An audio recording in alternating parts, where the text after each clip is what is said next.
La historia es completamente ficticia y ha sido creada únicamente con fines de entretenimiento. Cualquier semejanza con personas reales es pura coincidencia. Disfruten del vídeo. Un hombre relata cómo su ex esposa intenta influir en el proceso de divorcio con una revelación impactante. Ella parece convencida de que su estrategia le dará ventaja ante el juez. Sin embargo, una simple pregunta cambia por completo la dinámica de la audiencia. Gracias. Mi exesposa se presentó a nuestra audiencia de divorcio embarazada. Pensó que eso le aseguraría un pago hasta que el juez hizo una pregunta. ¿Alguna vez te has sentado en una sala de tribunal y has visto a alguien cavar su propia tumba en tiempo real? Porque eso es exactamente lo que hizo mi exesposa Jessica. Yo estaba sentado en la silla del lado derecho, la de los demandantes, con mi camisa azul que había planchado esa misma mañana, como si el orden externo pudiera calmar lo que tenía adentro. Llevaba 8 meses esperando ese día, 8 meses de trámites, de silencio y de una rabia contenida que aprendí a guardar en el pecho porque en ese salón no había espacio para las emociones, solo para los hechos. Y los hechos, en ese momento, estaban completamente de mi lado. Cuando Jessica entró, lo noté de inmediato. Llevaba una blusa de lino amplia, pero el vientre era evidente, no algo que pudieras disimular ni con la ropa más holgada. Calculé, sin querer, las semanas. El divorcio había comenzado hacía más de 10 meses. Yo no había estado con ella en más de un año. El juez levantó la vista de sus papeles con la misma naturalidad con que uno revisa una cuenta de restaurante y preguntó, casi sin entonación: «Señora Villanueva, ¿está usted embarazada en este momento?» Ella asintió. La sala se quedó quieta. Entonces el juez preguntó lo que cambiaría todo. ¿Y el demandante es el padre? La traición tiene muchas formas, pero pocas tan limpias, tan quirúrgicas. El silencio de Jessica antes de responder duró exactamente lo que necesitó para que todos los presentes sacaran sus propias conclusiones. Yo conocí a Jessica Reyes en una reunión de trabajo hace casi 9 años. Era analista contable en la misma empresa de logística donde yo trabajaba como supervisor de operaciones. Tenía una sonrisa que le llegaba a los ojos y una forma de reírse de sus propios errores que me pareció honesta, incluso admirable. Me enamoré antes de darme cuenta. Nos casamos a los 2 años de salir juntos, cuando yo tenía 31 y ella 27. Compramos un departamento pequeño en el norte de la ciudad. Yo puse el enganche. Ella decoró las paredes. Parecía un comienzo sólido. Lo que no vi o no quise ver era que Jessica tenía una forma de relacionarse con el mundo donde siempre había alguien más importante que la persona que estaba frente a ella. No lo noté cuando éramos novios. Me lo fui encontrando por partes, como cuando uno descubre goteras. Primero un manchón, luego otra, hasta que el techo entero cede. El primer año de matrimonio fue bueno, el segundo, tolerable.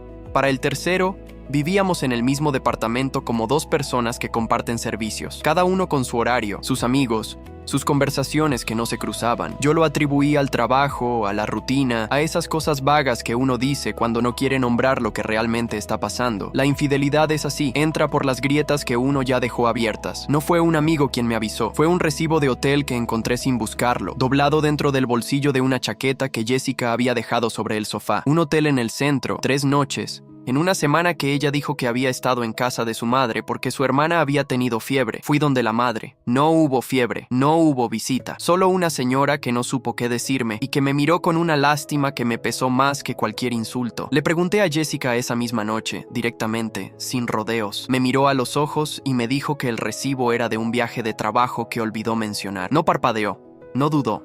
La seguridad con la que mintió me heló más que la mentira misma. Desde ese momento algo se apagó en mí. No fue una decisión dramática, no fue un portazo ni una pelea de gritos. Fue más como cuando uno cierra el gas de la estufa. Silencioso, definitivo. Contraté a un investigador privado 3 semanas después. Pagué $250 por sesión, 4 sesiones. Lo que me trajo fue suficiente para separarme sin dudas. Fotografías, registros de entrada a edificios, nombres. El nombre de él era Rodrigo Medina, un colega del trabajo, casado también, con 2 hijos. Presenté la solicitud de divorcio en enero. Jessica reaccionó como si yo le hubiera hecho algo a ella. Me llamó controlador. Me dijo que yo nunca la había entendido, que me había vuelto frío con los años. Hablaba de la traición que sentía, del abandono emocional, como si las palabras pudieran rediseñar los hechos. La escuché hablar durante 40 minutos por teléfono y al final le dije que todo lo que necesitábamos decirnos podía decirlo ante un juez. Y eso fue exactamente lo que pasó. El día de la audiencia, cuando el juez hizo esa pregunta y el silencio de Jessica llenó la sala, yo no sentí triunfo. triunfo. Sentí algo mucho más tranquilo que eso. Sentí que la justicia, a veces, no necesita que uno haga nada más que esperar con paciencia a que la verdad ocupe el espacio que le corresponde. Porque en esa sala no había trampa ni venganza armada. Solo había una pregunta sencilla y una respuesta que Jessica no podía dar sin destruirse a sí misma. La paternidad de ese bebé no era mía, y todos en esa sala, incluyendo su propio abogado, lo sabían. Lo que nadie sabía todavía era lo que yo tenía preparado para cuando llegara el momento de hablar sobre los bienes, la pensión y las obligaciones. Había pasado 8 meses siendo discreto. Eso estaba a punto de terminar. Mi exesposa se presentó a nuestra audiencia de divorcio embarazada. Pensó que eso le aseguraría un pago hasta que el juez hizo una pregunta. ¿Alguna vez te has sentado en una sala de tribunal y has visto a alguien cavar su propia tumba en tiempo real? Porque eso es exactamente lo que hizo mi exesposa Jessica. Yo estaba sentado en la silla del lado derecho, la de los demandantes, con mi camisa azul que había planchado esa misma mañana, como si el orden externo pudiera calmar lo que tenía adentro. Llevaba 8 meses esperando ese día, 8 meses de trámites, de silencio y de una rabia contenida que aprendí a guardar en el pecho, porque en ese salón no había espacio para las emociones, solo para los hechos. Y los hechos, en ese momento, estaban completamente de mi lado. Cuando Jessica entró, lo noté de inmediato. Llevaba una blusa de lino amplia, pero el vientre era evidente, no algo que pudieras disimular ni con la ropa más holgada. Calculé, sin querer, las semanas. El divorcio había comenzado hacía más de 10 meses. Yo no había estado con ella en más de un año. El juez levantó la vista de sus papeles con la misma naturalidad con que uno revisa una cuenta de restaurante y preguntó, casi sin entonación: «Señora Villanueva, ¿está usted embarazada en este momento?» Ella asintió. La sala se quedó quieta. Entonces el juez preguntó lo que cambiaría todo. ¿Y el demandante es el padre? La traición tiene muchas formas, pero pocas tan limpias, tan quirúrgicas. El silencio de Jessica antes de responder duró exactamente lo que necesitó para que todos los presentes sacaran sus propias conclusiones. Yo conocí a Jessica Reyes en una reunión de trabajo hace casi 9 años. Era analista contable en la misma empresa de logística donde yo trabajaba como supervisor de operaciones. Tenía una sonrisa que le llegaba a los ojos y una forma de reírse de sus propios errores que me pareció honesta, incluso admirable. Me enamoré antes de darme cuenta. Nos casamos a los 2 años de salir juntos, cuando yo tenía 31 y ella 27. Compramos un departamento pequeño en el norte de la ciudad. Yo puse el enganche, ella decoró las paredes. Parecía un comienzo sólido. Lo que no vi,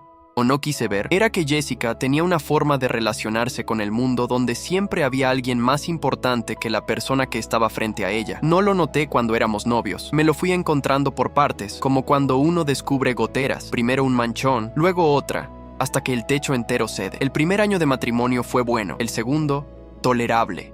Para el tercero, vivíamos en el mismo departamento como 2 personas que comparten servicios, cada uno con su horario, sus amigos, sus conversaciones que no se cruzaban. Yo lo atribuía al trabajo, a la rutina, a esas cosas vagas que uno dice cuando no quiere nombrar lo que realmente está pasando. La infidelidad es así, entra por las grietas que uno ya dejó abiertas. No fue un amigo quien me avisó, fue un recibo de hotel que encontré sin buscarlo, doblado dentro del bolsillo de una chaqueta que Jessica había dejado sobre el sofá. Un hotel en el centro, 3 noches. En una semana que ella dijo que había estado en casa de su madre porque su hermana había tenido fiebre. Fui donde la madre. No hubo fiebre, no hubo visita. Solo una señora que no supo qué decirme y que me miró con una lástima que me pesó más que cualquier insulto. Le pregunté a Jessica esa misma noche, directamente, sin rodeos. Me miró a los ojos y me dijo que el recibo era de un viaje de trabajo que olvidó mencionar. No parpadeó, no dudó. La seguridad con la que mintió me heló más que la mentira misma. Desde ese momento, algo se apagó en mí. No fue una decisión dramática, no fue un portazo ni una pelea de gritos. Fue más como cuando uno cierra el gas de la estufa, silencioso, definitivo. Contraté a un investigador privado 3 semanas después. Pagué $250 por sesión, 4 sesiones. Lo que me trajo fue suficiente para separarme sin dudas. Fotografías, registros de entrada a edificios, nombres. El nombre de él era Rodrigo Medina, un colega del trabajo, casado también, con 2 hijos. Presenté la solicitud de divorcio en enero. Jessica reaccionó como si yo le hubiera hecho algo a ella. Me llamó controlador. Me dijo que yo nunca la había entendido, que me había vuelto frío con los años. Hablaba de la traición que sentía, del abandono emocional, como si las palabras pudieran rediseñar los hechos. La escuché hablar durante 40 minutos por teléfono y al final le dije que todo lo que necesitábamos decirnos podía decirlo ante un juez. Y eso fue exactamente lo que pasó. El día de la audiencia, cuando el juez hizo esa pregunta y el silencio de Jessica llenó la sala, yo no sentí sentí triunfo. Sentí algo mucho más tranquilo que eso. Sentí que la justicia, a veces, no necesita que uno haga nada más que esperar con paciencia a que la verdad ocupe el espacio que le corresponde. Porque en esa sala no había trampa ni venganza armada. Solo había una pregunta sencilla y una respuesta que Jessica no podía dar sin destruirse a sí misma. La paternidad de ese bebé no era mía, y todos en esa sala, incluyendo su propio abogado, lo sabían. Lo que nadie sabía todavía era lo que yo tenía preparado para cuando llegara el momento de hablar sobre los bienes, la pensión y las obligaciones. Había pasado 8 meses siendo discreto. Eso estaba a punto de terminar. El abogado de Jessica se llamaba Fuentes. Lo había visto antes en los pasillos del juzgado, siempre con esa energía de quien cobra por hora y no tiene prisa por cerrar nada. Era un hombre de unos 50 años, con un traje gris que alguna vez fue elegante y una carpeta de plástico azul que golpeaba contra su muslo cuando caminaba. Ese día llegó con cara de quien ya sabe que la tarde va a ser larga. La audiencia de divorcio estaba convocada para resolver la división de bienes, la posibilidad de una pensión compensatoria y, si correspondía, la situación del bebé. Lo que Jessica no calculó, o calculó mal, fue que presentarse embarazada en esa sala sin tener claridad sobre la paternidad no era una jugada de poder, era una trampa que ella misma había tendido bajo sus propios pies. El juez ordenó un receso de 15 minutos después de aquella pregunta sin respuesta. Yo me quedé en mi silla. Escuché a Fuentes hablar en voz baja con Jessica en el pasillo, sin poder distinguir las palabras, pero su tono era el de alguien tratando de apagar un incendio con las manos vacías. Cuando volvieron, Jessica tenía los labios apretados y los ojos más brillantes de lo habitual, aunque no llegó a llorar. No era el tipo de persona que llora en público cuando puede controlarlo. El juez retomó la sesión y fue directo. Si la paternidad era incierta, el proceso de divorcio debía separarse del asunto del bebé hasta que se estableciera mediante prueba. Eso significaba que cualquier petición de pensión vinculada al embarazo quedaba suspendida. Fuentes intentó argumentar que eso perjudicaba a su cliente en un momento de vulnerabilidad. El juez lo miró sin mover un músculo de la cara y dijo: «La vulnerabilidad no reemplaza la evidencia, licenciado». Fue en ese momento cuando mi abogado, Patricia Serna, una mujer de 48 años que hablaba poco, pero siempre con precisión quirúrgica, pidió la palabra. Llevaba semanas preparando lo que iba a decir. Lo que yo había reunido en 8 meses de silencio y documentación, ella lo había convertido en un expediente ordenado, numerado y sellado, cada hoja en su lugar, cada fecha verificada. Patricia colocó el expediente sobre la mesa con una calma que contrastaba con la tensión del ambiente y comenzó a exponer los hechos, las fotografías del investigador privado con fecha y hora, las noches de hotel, los mensajes de texto que Jessica había enviado desde el teléfono de la empresa, que seguía siendo un dispositivo corporativo cuando fue presentada la solicitud de divorcio y cuyos registros eran accesibles dentro del proceso legal. No era espionaje, era documentación. El abogado Fuentes interrumpió 2 veces. Las 2 veces, el juez levantó la mano con la paciencia de alguien que ya ha visto este espectáculo antes y le indicó que esperara su turno. Jessica miraba la mesa. Ya no miraba al juez, ya no me miraba a mí. Lo que Patricia presentó después fue lo que más le dolió a Jessica, aunque no lo mostró de inmediato. Durante los meses previos al divorcio, Jessica había solicitado ante el banco la modificación de la titularidad de nuestra cuenta conjunta, intentando agregar a Rodrigo como titular autorizado. El banco había marcado la solicitud como inusual, dado que yo seguía siendo cotitular activo y la había rechazado automáticamente, pero el intento quedó registrado. Ese registro también estaba en el expediente. Mi cliente no solicita pensión de ningún tipo, dijo Patricia con voz firme. Mi cliente solicita la disolución del vínculo matrimonial por causa de infidelidad documentada, la restitución del enganche aportado en exclusiva para la adquisición del departamento conyugal y el cese de cualquier reclamación futura de bienes por parte de la señora Villanueva. Fuentes se revolvió en su silla. El enganche fue una aportación voluntaria durante el matrimonio y no puede ser. Está escriturado a nombre exclusivo de mi cliente, previo al matrimonio, como adelanto patrimonial propio, lo cortó Patricia sin alzar la voz. El documento notarial está en el anexo 4. Silencio. Yo había aprendido algo durante esos 8 meses, que la traición duele, sí, pero que el daño más profundo no lo hace quien te traiciona, sino la historia que uno mismo se cuenta sobre por qué no lo vio venir. Me pasé semanas revisando cada conversación, cada fin de semana que Jessica dijo que estaba ocupada, cada vez que llegó tarde con una explicación demasiado detallada para ser espontánea, y en algún punto de esa revisión interminable tuve que parar. No porque hubiera encontrado respuestas, sino porque entendí que las respuestas no iban a cambiar nada. La infidelidad ya había ocurrido. Lo único que yo podía controlar era lo que venía después. Por eso fui meticuloso. Por eso no respondí sus llamadas con ira. Por eso no publiqué nada. No le hablé a sus amigos. No llamé a Rodrigo. No porque me faltara el impulso de hacerlo, sino porque entendía que cada acción impulsiva le habría dado a Jessica una narrativa que usar en mi contra. El marido descontrolado, el que acosa, el que no puede soltar. No le di esa herramienta. Guardé todo en carpetas. Esperé.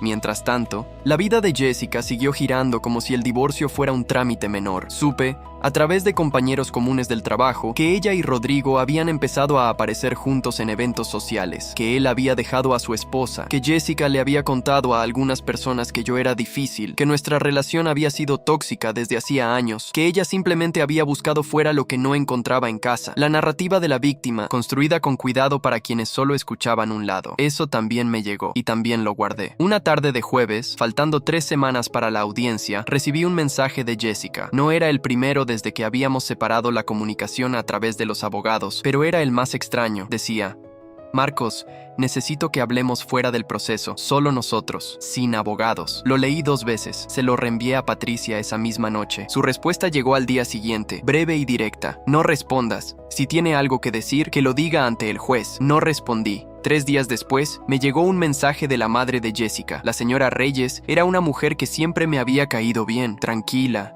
discreta, con esa dignidad de quien ha trabajado toda la vida sin esperar que nadie se lo reconozca. El mensaje decía: Marcos, sé que no tengo derecho a pedirte nada, solo quiero que sepas que yo no sabía y que lo que hizo mi hija estuvo mal. Guardé ese mensaje también, no porque fuera a usarlo, sino porque era la primera vez en meses que alguien del lado de ella decía la verdad sin que nadie se lo exigiera. La noche antes de la audiencia, dormí 4 horas, no por nervios, sino porque la mente no siempre obedece aunque el cuerpo ya esté listo. Me levanté a las 5 de la mañana, preparé café, revisé el expediente una vez más, aunque ya me lo sabía de memoria. Luego me senté en el balcón del departamento que todavía era nuestro en papel, pero que ya hacía meses sentía completamente mío, y estuve un rato largo mirando cómo amanecía sobre los edificios. Pensé en lo que habría hecho el Marcos de 3 años atrás con todo esto. Probablemente habría explotado, habría cometido errores, habría dado lástima, y entonces pensé en el Marcos que era ahora, con su carpeta sellada, su abogado preciso y su silencio cultivado durante meses como una herramienta. Y supe que la justicia, cuando llega bien documentada, es más devastadora que cualquier grito. Lo que no sabía esa mañana era que la audiencia iba a revelar algo que ni yo ni Patricia habíamos anticipado, algo que Rodrigo Medina llevaba semanas intentando ocultar y que iba a cambiar el escenario de una manera que ninguno de nosotros tenía en su expediente. El dato llegó de la manera más inesperada, a través del abogado de la esposa de Rodrigo. 3 días después de la audiencia, Patricia me llamó por teléfono a las 11 de la mañana. Su voz no tenía la calma habitual, tenía algo parecido a la concentración de quien está procesando información mientras habla. Marcos,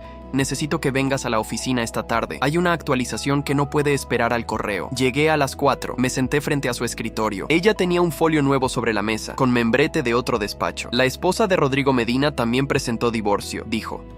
Su abogado nos contactó esta mañana porque en el proceso de ella surgió información que es relevante para el tuyo. Hizo una pausa. Resulta que Rodrigo tiene una deuda tributaria importante de los últimos 2 años. Deuda que, según los registros que su esposa presentó, se generó parcialmente por movimientos que incluyen gastos en hoteles, viajes y transferencias a una cuenta que no es de su titularidad. Me tomó un segundo conectar los puntos. ¿La cuenta de Jessica? No directamente, pero hay pagos que coinciden en fecha y monto con algunos de los registros del hotel que ya teníamos documentados.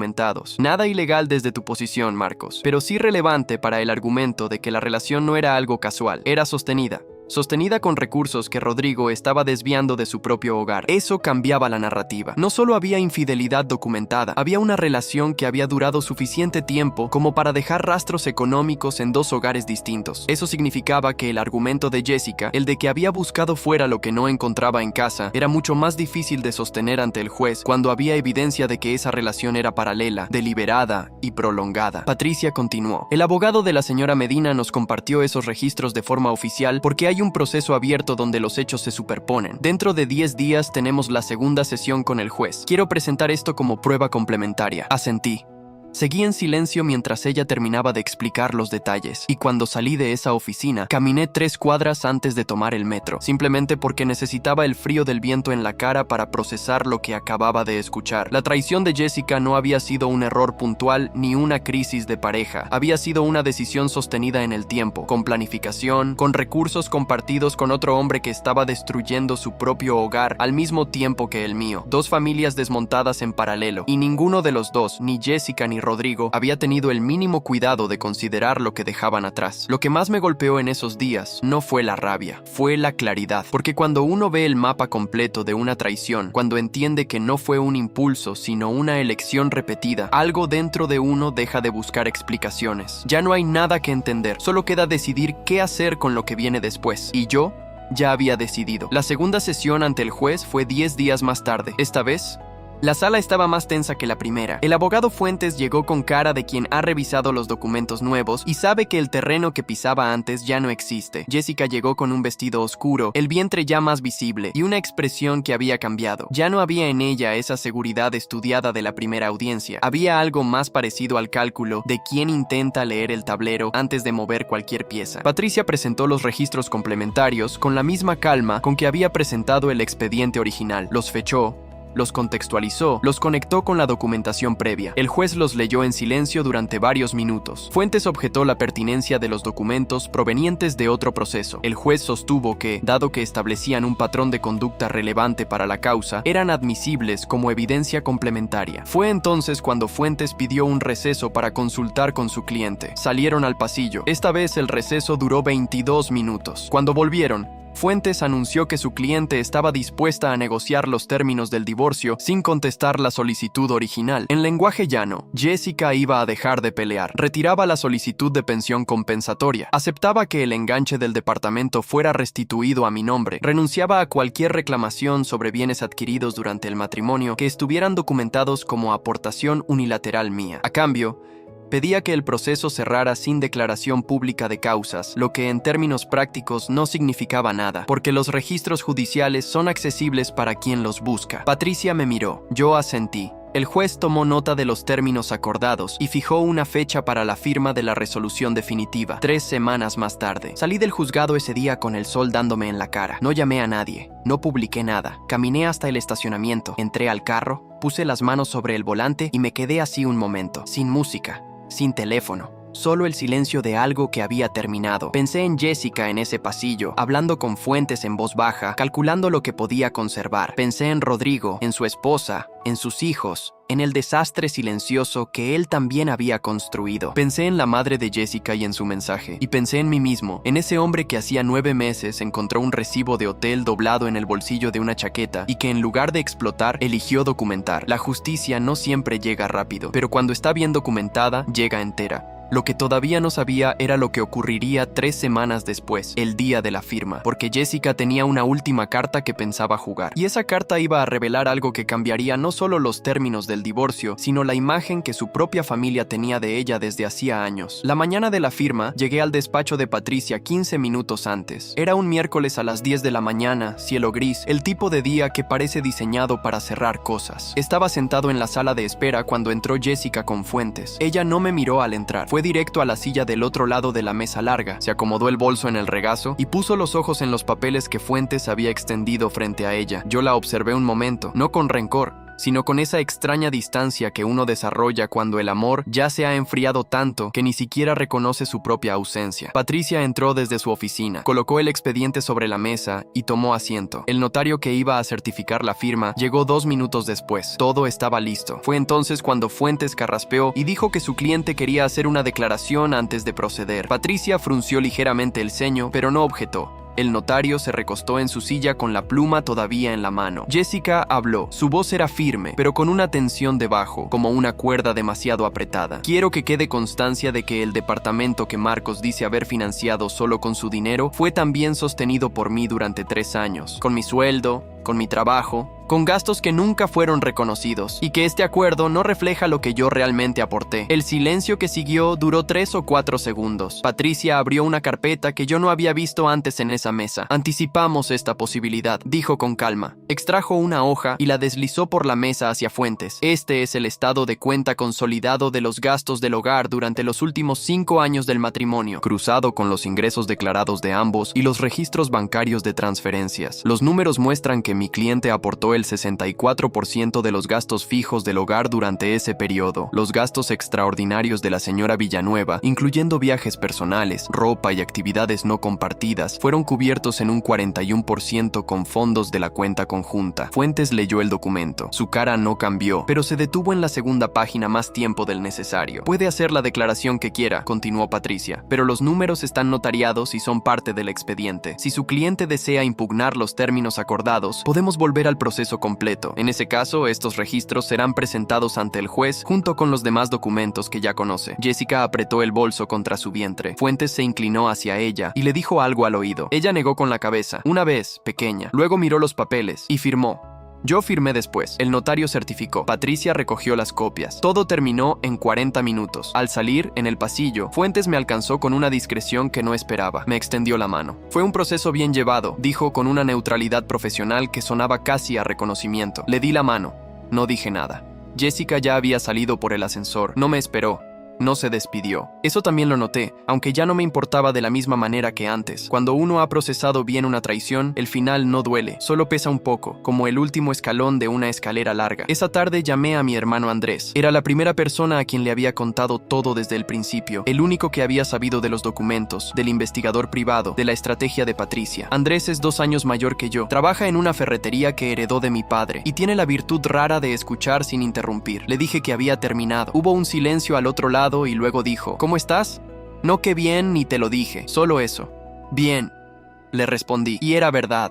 Lo que pasó después con Jessica y con Rodrigo no lo viví de cerca, sino a través de personas que seguían cruzándose con ambos. Supe que Rodrigo, después de que su esposa presentara divorcio y los registros de su deuda tributaria se abrieran formalmente, enfrentó una revisión de sus finanzas que terminó con una sanción administrativa y la pérdida de su posición en la empresa. No fue cárcel, fue algo más cotidiano y más duradero. La pérdida de credibilidad profesional en un sector donde los nombres circulan. En cuanto a Jessica, lo que me llegó fue que la relación con Rodrigo no sobrevivió al peso de lo que habían construido juntos. Cuando los 2 divorcios avanzaron en paralelo y los registros cruzados quedaron expuestos, lo que había comenzado como algo que parecía apasionante se convirtió en un recordatorio constante de lo que ambos habían destruido para llegar ahí. Sin el secreto, sin la adrenalina de lo prohibido, quedaron 2 personas con sus propios problemas y sin la energía suficiente para sostener algo nuevo. La madre de Jessica me llamó una vez más, 2 meses después de la firma. Me dijo que su hija estaba bien, que el bebé había nacido sano y que Rodrigo no estaba presente. Me lo dijo con una tristeza tranquila, sin pedirme nada, sin intentar que yo dijera algo que no tenía para dar. Le agradecí la llamada, le deseé salud y eso fue todo. No sentí lástima, no sentí satisfacción tampoco, al menos no del tipo que se disfruta en voz alta. Lo que sentí fue algo parecido a la justicia, cuando llega sin ruido, un acomodo silencioso de las cosas en el lugar que les corresponde. Pasaron 6 meses desde la firma y fui recuperando mi vida por partes, como uno reconstruye una habitación después de un desorden grande. Primero los muebles, luego los cuadros, luego los pequeños detalles que hacen que el espacio vuelva a sentirse tuyo. El departamento quedó a mi nombre, según lo acordado. Lo pinté en noviembre, solo un sábado entero con música y café, y cuando terminé y vi las paredes limpias, pensé que era la primera vez en años que ese espacio se sentía como un lugar donde yo podía respirar sin cuidarme de nada. En el trabajo, las cosas fueron distintas. La empresa de logística donde habíamos trabajado los 2 era suficientemente grande como para que nuestros departamentos no se cruzaran, pero los pasillos son los pasillos. Durante los primeros meses después de que Jessica presentó su renuncia, supe que algunos compañeros me miraban con esa mezcla de curiosidad y cautela que la gente reserva para quienes acaban de salir de algo difícil. Nadie me preguntó directamente. Yo tampoco expliqué nada. La paternidad del bebé no era un tema que yo necesitara aclarar. Los registros del proceso de divorcio lo decían solos para quien quisiera buscarlo. Mi jefa directa, la señora Contreras, una mujer de 55 años con 20 en la empresa y cero tolerancia al drama, me llamó a su oficina una tarde de febrero. Me sirvió café sin preguntarme si quería y dijo sin rodeos: Marcos,